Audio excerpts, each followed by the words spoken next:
capítulo 6 del libro de Efesios. Vamos a leer 4 versitos ahí. Si el tiempo nos permite, iremos a otro texto de la palabra también. Y empezamos entonces esta maravillosa semana de la familia, porque la iglesia cristiana no solo protesta por los movimientos sociales que atentan contra la familia, la iglesia cristiana también propone a la sociedad el diseño divino de cómo los seres humanos nacen y crecen y cómo desarrollan su vida para la gloria de Dios. Y eso lo recibimos de la palabra del Señor, Efesios 6, 1 al 4. Hijos, obedezcan en el Señor a sus padres, porque esto es justo. Honra a tu padre y a tu madre, que es el primer mandamiento con promesa, para que te vaya bien y disfrutes de una larga vida en la tierra. Y ustedes, padres, no hagan enojar a sus hijos, sino críenlos según la disciplina e instrucción del Señor. Oremos. Padre, al pronunciar esta mañana la palabra familia, yo soy consciente de que estoy tocando un territorio sagrado, algo diseñado por ti, porque tú eres Padre de todas las familias de la tierra. Consciente también, Señor, de que cuando pronunciamos esa palabra, a nuestro corazón viene el dolor de las heridas que muchos recibimos en la familia y a través de la familia. Y también el dolor de una conciencia que nos señala nuestros pecados y nuestras culpas, porque hemos fallado como hijos, como padres. Por eso, Padre bendito, pedimos tu misericordia, que sea tu Espíritu Santo convenciéndonos de pecado, pero también convenciéndonos que está la justicia de nuestro Señor Jesucristo y el juicio que transforma nuestra conciencia, trayéndonos el poder de Dios mediante la obra perfecta de nuestro Salvador y el poder de Dios mediante la obra perfecta del Espíritu Santo que nos santifica. De tal manera que no vengamos solamente a darnos golpes de pecho, sino a levantarnos con la utopía del reino de Dios, de que la iglesia es familia de familias, para prepararnos así para esta semana maravillosa, donde estaremos viviendo, predicando, disfrutando, afirmando, enraizándonos en la palabra de Dios, para ser familia de familias en la iglesia. Te lo pedimos, Padre bendito, en el nombre poderoso de nuestro Señor Jesucristo. Amén. Hermanos y hermanas, hay muchos ataques a la familia en nuestro tiempo. El peor de ellos ocurrió el viernes pasado. En el Consejo de Medellín, la doctora Ligia Galvis, reconocida defensora e ideóloga de las minorías sexuales que buscan no solo derechos, sino controlar esta sociedad, dijo las siguientes palabras: la familia ya no es más la célula y el núcleo de la sociedad. Esto no empezó el viernes pasado, esto empezó hace 25 años, cuando la alcaldía de Medellín publicó un folleto. Yo lo recuerdo, y lo recuerdo con tristeza porque yo no me di cuenta de la gravedad de ese asunto en principio. Ese folleto hablaba de los tipos de familia, y si usted googlea, no googlee ahora, si usted googlea después, tipos de familia, se dará cuenta que hay listas de 6, de 8, de 16, de 24, hasta de 32 tipos de familia. Qué belleza, ¿no? Hay hasta 32 tipos de familia.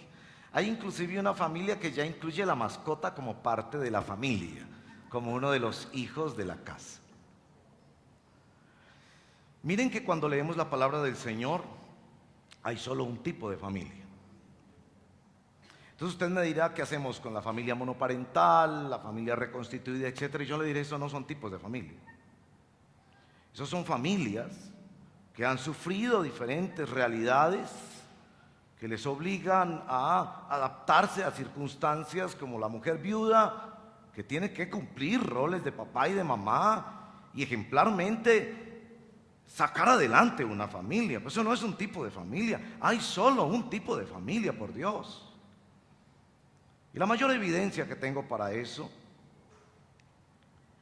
es que en cualquiera de esos, comillas, tipos de familia, esos padres no quieren ese tipo de familia para sus hijos. Las mujeres cabeza de familia que han tenido que enfrentar, muchas de ustedes, su hogar, ¿qué quieren para sus hijos? Pues que su hijo o su hija encuentre un cónyuge, se case y puedan estar juntos criando los niños. Es que hay un solo tipo de familia. Y el mejor ejemplo que puedo decirles, sonará polémico, yo sé, pero es el mejor ejemplo que tengo. Hay un solo tipo de ser humano. Hay seres humanos que les falta una mano, un pie o una función de su cuerpo y logran llegar a hacer proezas extraordinarias que nos dan ejemplo a todos. Pero nosotros no decimos que ese es otro tipo de ser humano. Y esa persona, aunque haya realizado proezas a pesar de sus limitaciones, jamás piensa que ese es el deber ser para la sociedad. Esa persona dice, no, yo tengo esta dificultad, me falta una mano, no puedo caminar, pero lo que deseo para la humanidad es que todos tengan las funciones con las cuales los creó Dios. Nuestro texto nos da argumento para eso. Nuestro texto es una definición de familia con la que introducimos esta semana de la familia. Esa definición de familia le dice a los hijos, deben obedecer a los padres por una razón natural. Eso es justo. Ellos son sus progenitores, son los que los criaron, son los que entregaron su vida, son los que arriesgaron su suerte en criarlos, eso es justo. Pero también da una razón de orden teológico o espiritual. Honra a tu padre y a tu madre, que es el primer mandamiento, con promesa. ¿Para qué? Para que te vaya bien y disfrutes de una larga vida en la tierra. Así que no se trata solo de honrar a papá y mamá, sino de honrar a la familia como Dios la diseñó. Y ahí está, mis queridos hermanos y hermanas, el dolor de muchas personas. Porque hasta que usted no perdone a su papá y a su mamá, porque hasta que usted no honre la familia, así hayan sido los peores, hasta que usted no resuelva eso de la familia como el diseño de Dios, no va a poder cosechar esta promesa. Se los digo yo, con 30 años de experiencia pastoral, escuchando historia tras historia tras historia. Yo les doy el testimonio y muchos de ustedes lo saben muy bien por experiencia personal. Hijo e hija que a pesar de las dificultades y errores de sus padres, los perdona, los honra y los acepta. ¿Cómo se debe honrar la familia como el diseño de Dios? Hasta que no hagas eso, tu vida está trancada. Eso solamente para decirles la introducción. Porque hoy yo realmente quiero hablarles del verso 4. ¿Cuál es el peor enemigo de la familia? El peor enemigo de la familia no son esos ideólogos que ganan espacios públicos para hablar de política pública para la familia, como ocurrió el viernes pasado. Esos no son los peores enemigos de la familia. Ni el internet, ni las drogas, ni el bullying, ni las malas compañías. Escúchalo bien. El peor enemigo de la familia hoy es la torpeza de los padres.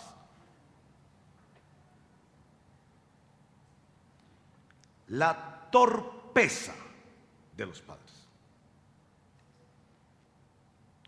que piensan que están modificando la conducta de un hijo con una forma de disciplina que lo que está produciendo en el hijo es rabia, ira y enojo. Que piensan que le están proveyendo a sus hijos de cosas maravillosas cuando no están haciendo otra cosa sino dándole ídolos para que su corazón se desvíe. Que piensan que están matándose para darles un mejor futuro cuando lo que están haciendo es destruyendo. El peor enemigo de la familia es la torpeza de los padres. ¿Y usted qué pensaba que era la internet? ¿Y el Facebook? ¿Ya? Lindo, ¿no? Échale la culpa a otros. ¿Y usted qué pensaba que era el bullying de los colegios? Y el verso 4 nos lo dice muy clarito.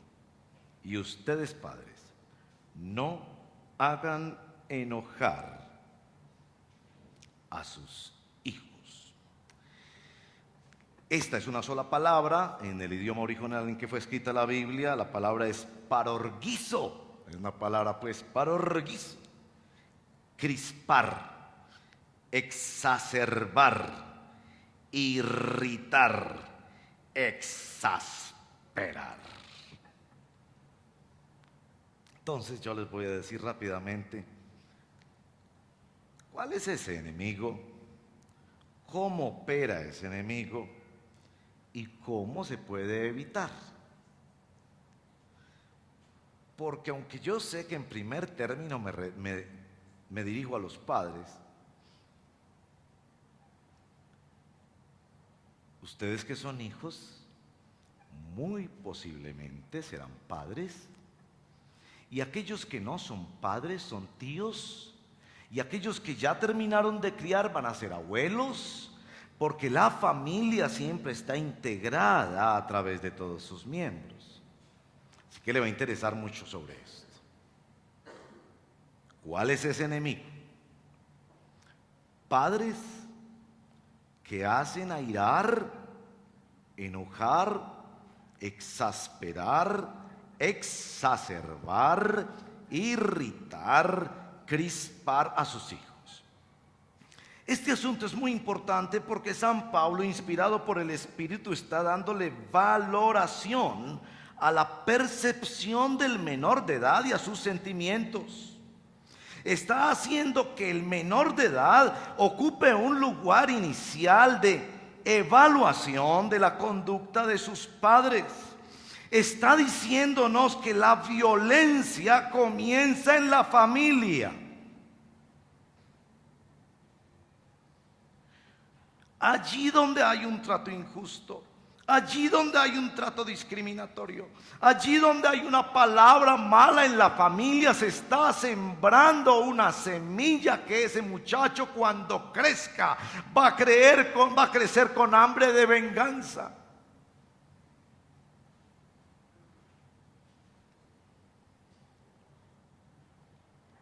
Suena el teléfono y el papá le dice al niño, diga que no estoy.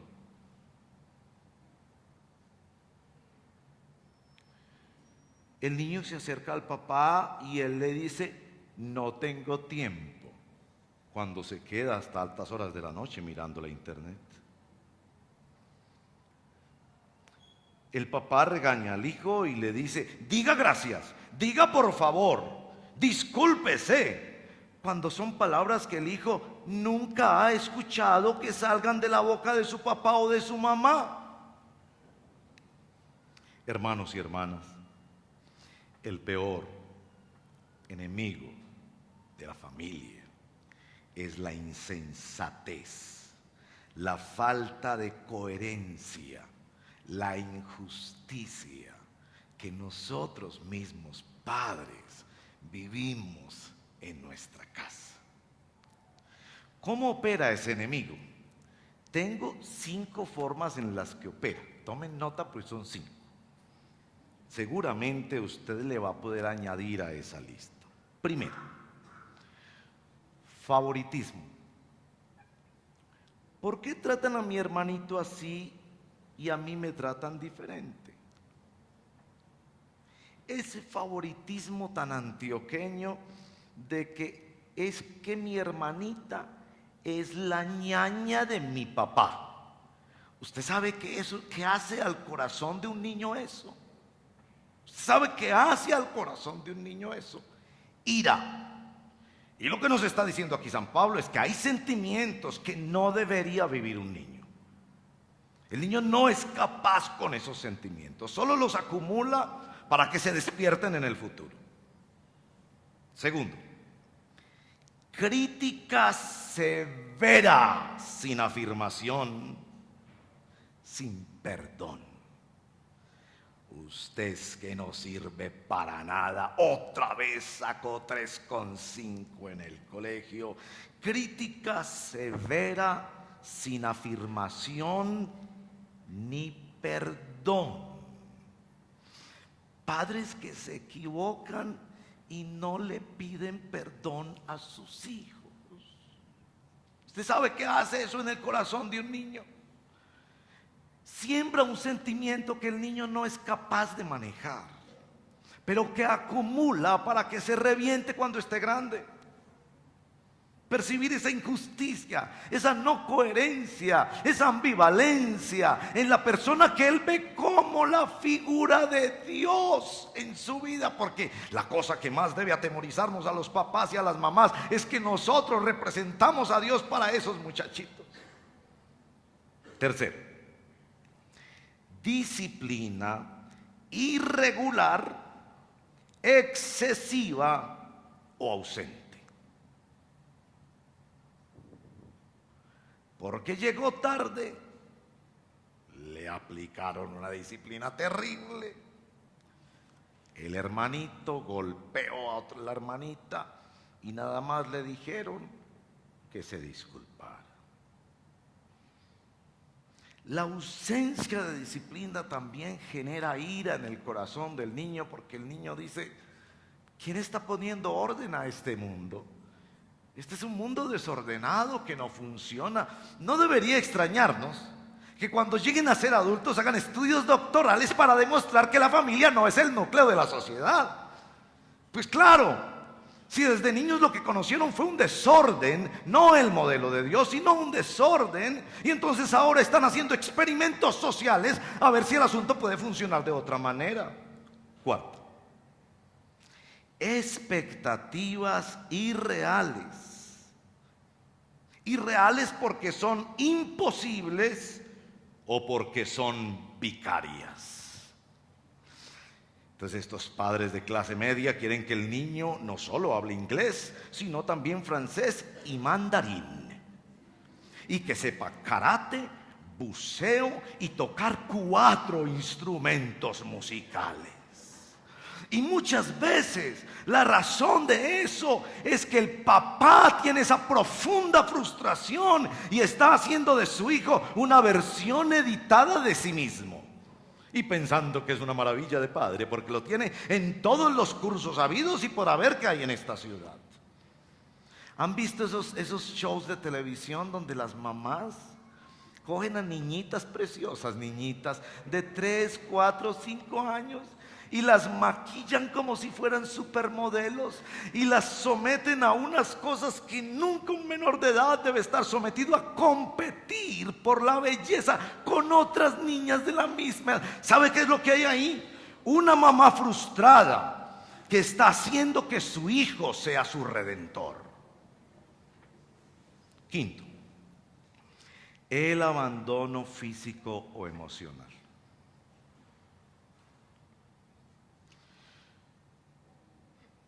Un niño sabe rápido en la vida que él fue creado por Dios a través de un papá y una mamá. Va empezando a saber y cada vez eso lo sabe más temprano. Pero uno de ellos no aparece. O llama cada 2 meses por allá a saludar. O se desviven promesas que nunca cumple. O quizás sí está ahí todos los días. Pero nunca juega con él, nunca está con él, nunca le habla a él, sino que le ha delegado todo a la mamá. Así opera ese enemigo. El enemigo aquí lo llama la palabra de Dios parorgizo. Sembrar en el corazón del menor ira, enojo, irritación, a consecuencia de la incoherencia o la injusticia o insensatez de los padres. Bueno, la palabra de Dios no solo es un espejo que nos señala nuestra maldad, no. La palabra de Dios siempre trae la gracia de Dios para ayudarnos, y nuestro texto bíblico, Efesios 6:4. Ustedes, padres, no hagan enojar a sus hijos, sino críenlos en disciplina e instrucción del Señor. La palabra críenlos es la misma que aparece en el capítulo 5, verso 29. No es una palabra muy frecuente en las Escrituras y se refiere a nutrir. Aquí se dice para el cuerpo.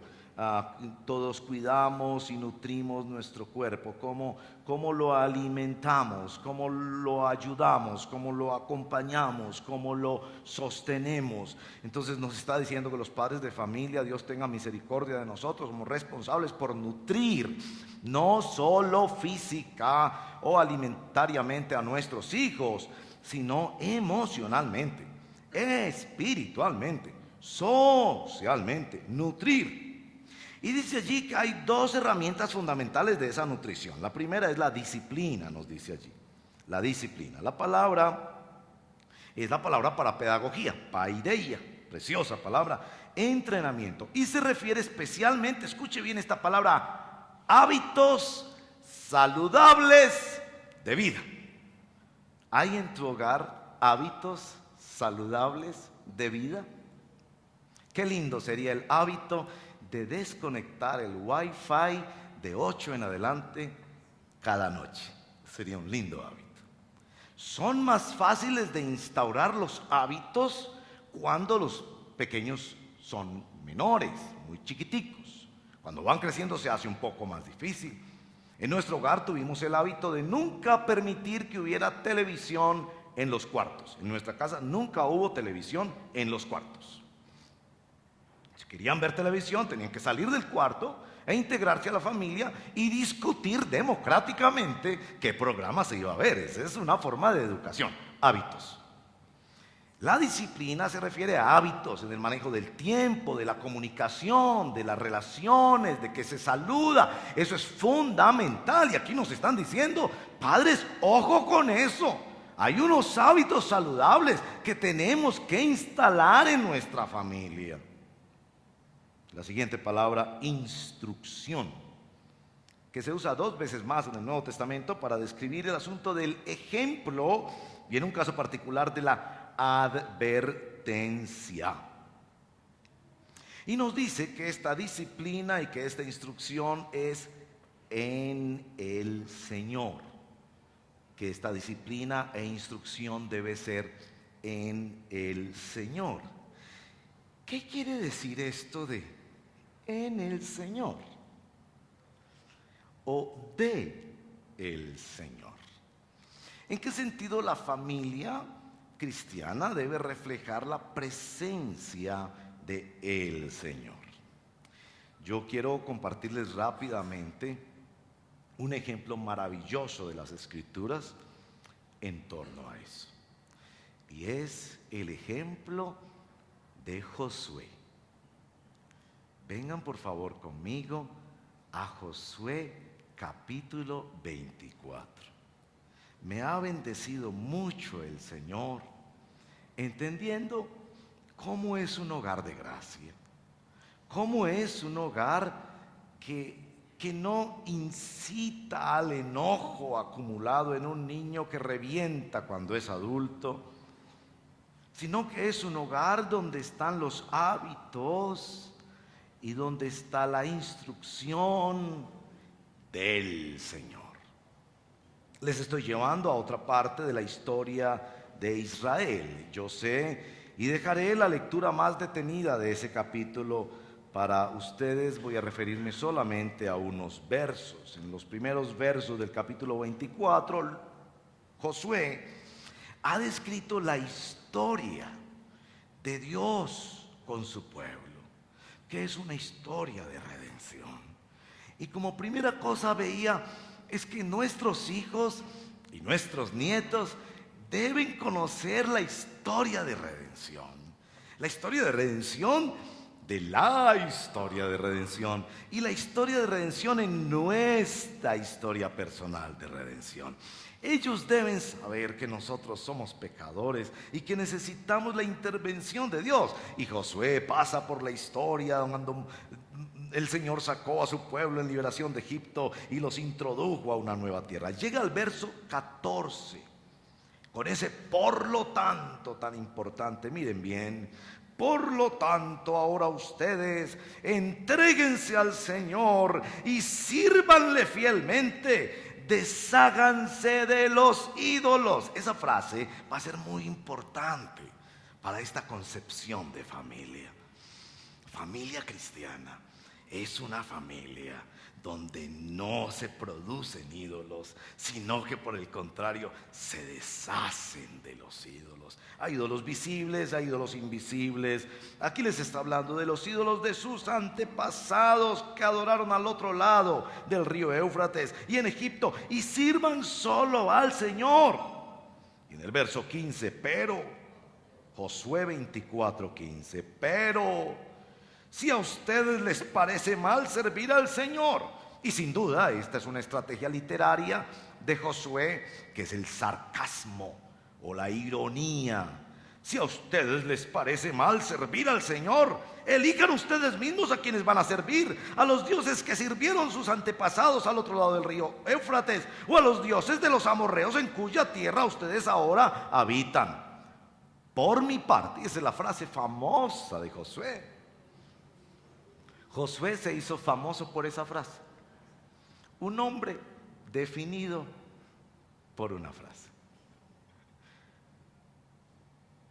Por mi parte, mi familia y yo serviremos al Señor. Eso es. Y yo bendigo al Señor por esta semana, porque esta semana ustedes van a afirmar eso cada minuto y cada hora de esta semana. No solo para ustedes y sus generaciones, sino para todo este sur del Valle de la Aburrá, que tanto necesita al Señor y que erróneamente se están yendo por el precipicio de los experimentos de minorías sexuales que han ganado derechos que quizás deberían tenerlos, pero que ahora están queriendo controlar nuestra sociedad. Y la iglesia no puede hacer otra cosa que decirles con su amor y su ejemplo que la mejor forma de vivir es con el diseño divino para la familia.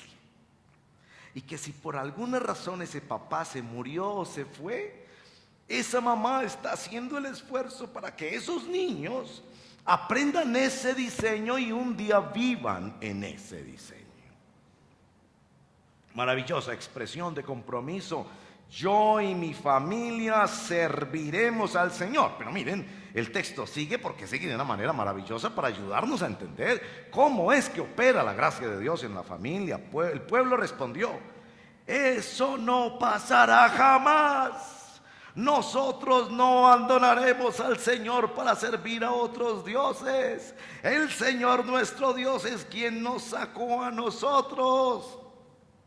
Pero bueno, siguen diciendo que no van a dejar al Señor. Pero miren el verso 19, lo que les dice Josué. Esto es hombre de 110 años. Esto es hombre que conocía al pueblo. Esto es hombre con experiencia. Y verso 19, ustedes son incapaces de servir al Señor.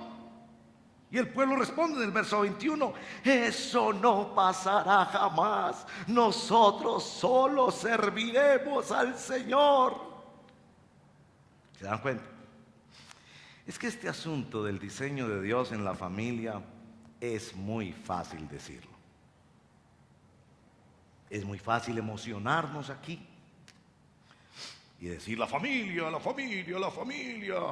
Pero es muy difícil esta tarde apagar el televisor cuando están dando tu programa favorito o ese partido de fútbol y dedicar un ratico a conversar con los hijos o a jugar un ratico con algún jueguito de familia y compartir, ¿no es cierto? Es muy fácil emocionarnos aquí y declarar el diseño de Dios y protestar contra los que atacan el diseño de Dios. Pero Josué sabía que estaba enfrentándose hacia la tendencia pecaminosa que nosotros tenemos. Esa incoherencia, esa insensatez, esa tosudez nuestra para cambiar. Entonces, verso 22, Josué les dice: ustedes son testigos contra ustedes mismos, que han decidido servir al Señor.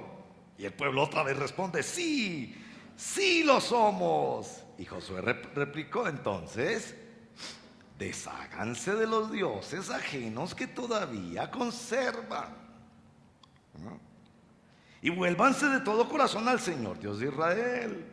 Y el pueblo respondió otra vez: solo al Señor nuestro Dios serviremos y solo a Él obedeceremos. Pero Josué es un hombre viejo que sabe que es muy fácil en un culto cristiano levantar las manos, consagrar la familia y declarar: yo y mi casa serviremos al Señor. Pero que a la hora del té, a la hora de la acción, nuestra voluntad es de mantequilla. Así que el verso 25 es fundamental para entender esta dinámica espiritual de la familia. Aquel mismo día Josué renovó el pacto con el pueblo de Israel. El pacto. La vinculación con Dios. Porque la familia cristiana no se construye con los buenos deseos que tenemos los padres para nuestros hijos, con las frases hermosas que les decimos y que les echamos cantaleta, sino con el pacto. El pacto. La relación que Dios ha establecido verticalmente con nosotros en la persona de nuestro amado Salvador Cristo Jesús. Y entonces, como Josué sabe que van a tener problemas con la memoria, dice verso 26, los registró en el libro de la ley de Dios. Luego tomó una enorme piedra y la colocó bajo la encina que está cerca del santuario del Señor. Interesantes. Ellos irían a adorar al santuario, que en ese momento era aquel que les acompañó en el desierto, y verían la piedra, una piedra gigante, que les recordaría que ellos habían entrado en un pacto con el Señor. Y hermanos y hermanas, el pacto con el Señor. Que Dios, Padre de familia, te perdona mediante la obra perfecta del Señor Jesucristo. Que nosotros no podíamos cumplir ese pacto, pero que Él lo cumplió por nosotros. Que hay perdón para ti, Padre de familia. Miren, yo creo que muchas de nuestras enfermedades en la tercera edad, porque a mí ya me cuentan en la tercera edad, 2 veces ya me ha pasado en el metro, que voy entrando yo al metro y una señora se para a darme el puesto a mí.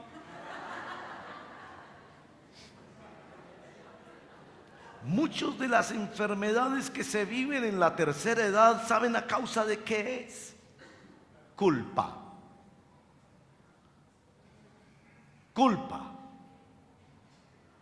Padres que sabemos que no podemos devolver la historia. ¿Cuánto quisiéramos devolver la historia y jugar con ese niño? ¿Cuánto quisiéramos devolver la historia y no maltratar a esa mujer? ¿Cuánto quisiéramos devolver la historia y no desgastarnos en trabajos tontos para llenar nuestra casa de ídolos, cuando lo que nuestros hijos querían era tiempo? ¿Cuánto quisiéramos devolver la historia, pero no podemos devolver la historia? Y la única posibilidad es creer en el Señor Jesucristo, ir a Él con nuestra culpa y decirle: perdóname, límpiame. Yo creo que puedo volver a empezar y quizás no fui un buen padre, pero puedo ser un buen abuelo. Quizá puedo contarle a mis generaciones la historia de ese perdón para que mis siguientes generaciones conozcan el pacto de gracia y vivan del amor de Dios. Pero también, padres de familia, la posibilidad en el pacto de la gracia de que era Dios el que asumía el compromiso con ellos. Lo único que ellos tenían que hacer por Dios era dejar los ídolos. Eso es una cosa inmensa, eso es inmenso para el estudio de la Biblia y la teología. Lo único que ellos tenían que hacer era darle la espalda al ídolo, porque inmediatamente se iban a encontrar con el Dios vivo y verdadero, que les iba a sanar, que les iba a restaurar y que iba a convertir las cosas viejas en nuevas y que iba a usar inclusive sus errores para testimonio de su gracia y de su poder. Eso fue lo que Josué pensó. No es solo de palabras bonitas, sino de hombres y mujeres que vienen al pacto de la gracia de Dios. Esta mañana hemos celebrado el memorial del pacto de la gracia, que es la Santa Comunión. Bonhoeffer llamaba a la Santa Cena, en un maravilloso libro que se llama Vida en Comunidad y que deberíamos leer, él llamaba a la Santa Cena el banquete de los infieles. Qué lindo nombre para la Santa Cena. Pero todos hemos fallado. Todos hemos fallado. Pero venimos de nuevo al pacto de la gracia a decir: Señor, yo vivo de eso, yo vivo de ese perdón todos los días, no solo el primer día. De pronto el primer día lo sentí más, no sé. Pero todos los días vivo de este perdón. Y todos los días tú eres mi papá. Pero para yo poder ser papá, yo necesito tener otro papá. Todos los días tú me aceptas en la persona de mi bendito Salvador y me adoptas como hijo y me permites recibir la gracia del Espíritu para avanzar. Así que podemos empezar esta semana de la familia con una clara convicción del riesgo y de las amenazas que hay para la familia del día de hoy, entendiendo que nosotros mismos hacemos parte del problema, pero podemos venir a Él en la persona de nuestro bendito Salvador y entender que la iglesia es familia de Dios, compuesta de familias donde se vive la fe, el perdón y la restauración todos los días. Entonces vamos a terminar orando al Señor y entregando esta familia al Señor. Usted tiene hijos, usted tiene padres, usted tiene nietos o bisnietos, y usted dice: Señor, yo quiero traer a esta familia al pacto de la gracia. Yo quiero, como Josué, decir: yo y mi casa, sabiendo que tenemos mala memoria, que tenemos incoherencias, pero viniendo de nuevo a nuestro Señor Jesucristo para salvación y santidad. Cierre sus ojos y oremos al Señor. Bendito seas, Señor. Perdona, Señor, nuestras vidas, porque venimos a ti en el Evangelio a reconocer nuestras incoherencias en casa. Ten misericordia, Señor. Incoherencias como hijos, incoherencias como hermanos, incoherencias como padres. Ten misericordia de nosotros. Ten misericordia. Venimos al Señor Jesucristo, único mediador, único que puede ofrecernos la gracia del perdón y único que puede darnos la gracia del Espíritu Santo para no vivir amarrados a un pasado que no podemos resolver, pero que tú lo puedes perdonar. Y enfrentando un futuro incierto, lleno de desafíos, pero conscientes que tu papá eres el Padre perfecto, Padre de todas las familias de la tierra, porque tú has bendecido con este diseño precioso y maravilloso a toda la creación, porque nos hiciste nacer de un hombre y una mujer para comunicar desde allí que tú anhelas que los niños crezcan en un hogar así y que cuando hubieran accidentes o dificultades o impedimentos o vacíos, tú buscarías la forma de bendecir y de traer gracia sobre estos hogares. Bendecimos esta semana de manera especial. Bendecimos las diferentes actividades, el conferencista invitado especialmente. Bendecimos el impacto del próximo domingo, Padre, que sean multitudes que lleguen allí, entendiendo la necesidad de que sus familias vengan a recibir la bendición tuya, Señor. Que nuestros hijos sepan que no hay nada más importante que buscarte a ti, que no es más importante ni un celular, ni un colegio, ni un vestido, ni una salud, sino buscarte a ti. Que esta declaración sea central para cada familia de esta congregación. Por mi parte, mi familia y yo serviremos al Señor. Que eso esté escrito en los corazones y en las paredes y en los vehículos y en las oficinas, y que lo recordemos todos los días. Que tú nos has permitido esta gracia de predicar el amor de Dios a Colombia a través de nuestros hijos y nuestras generaciones. Te lo pedimos, Padre, que tu bendición sea sobre esta tu amada iglesia, sobre cada uno de mis hermanos y hermanas a quienes traes consolación en estos días, fortaleza, ánimo nuevo para levantar nuevos hábitos saludables en su casa. El hábito de hacer el devocional, el hábito de orar antes de comer los alimentos, el hábito de darse las buenas noches, de bendecirse en la mañana cuando salen al trabajo, y que vamos reconociendo la necesidad de ser guiados en la disciplina y en la instrucción del Señor. Que la palabra de Dios no falte en los hogares, la lectura de la palabra de Dios a los más pequeños, a los que van en la adolescencia, aun cuando están adultos, que les leemos la palabra de Dios, porque no hay nada más importante para nosotros hoy en día que consagrarnos totalmente así. En el nombre de Jesús te lo pedimos, Señor.